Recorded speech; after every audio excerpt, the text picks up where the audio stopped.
As a skier or boarder, you wouldn't guess that buried beneath these slopes is a complex web of pipes. Right where we're standing, there's pipes.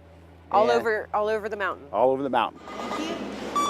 Have a good day. Like most major ski resorts, North Star, California and Lake Tahoe can keep trails open even during a drought with sophisticated snowmaking equipment. The life of a machine-made snowflake begins where all those pipes originate, at the base of the mountain. And there's these big air compressors, and they compress air. And that air is transferred up the mountain in these pipelines.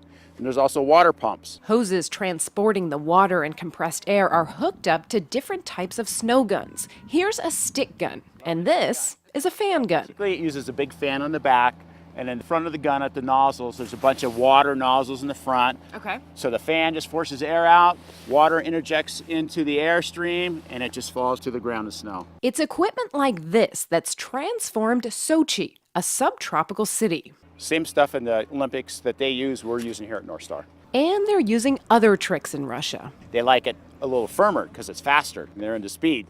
So they do two things. They water the course at night and let that freeze on top of natural snow or man-made snow.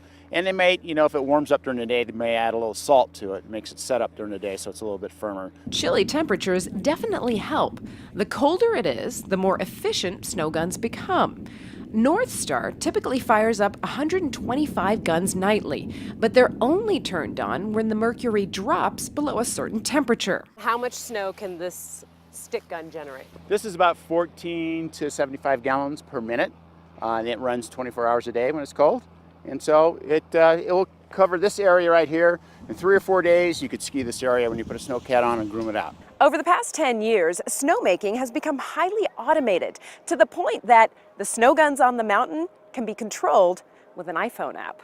You can start compressors, and you can start water pumps, and actually you can adjust these guns with your iPhone, which is really pretty cool. An antenna enables communication with the guns, which have built-in intelligence too. It's got a computer on board. It monitors the outside temperature, relative humidity, calculates wet bulb, turns the water up, makes more snow when it gets cold, turns itself down when it warms up, and if it really gets warm, turns itself off. As you might imagine, this is an expensive way to keep lifts running. It does cost money to run snowmaking because you have the power bill, you have all this machinery and labor, but it's like an insurance policy. If Mother Nature doesn't kick in. This winter, it's not just California ski resorts that are depending on snowmaking technology. It's also athletes going for the gold in Sochi. In Lake Tahoe, I'm Sumi Das, CNET for CBS News.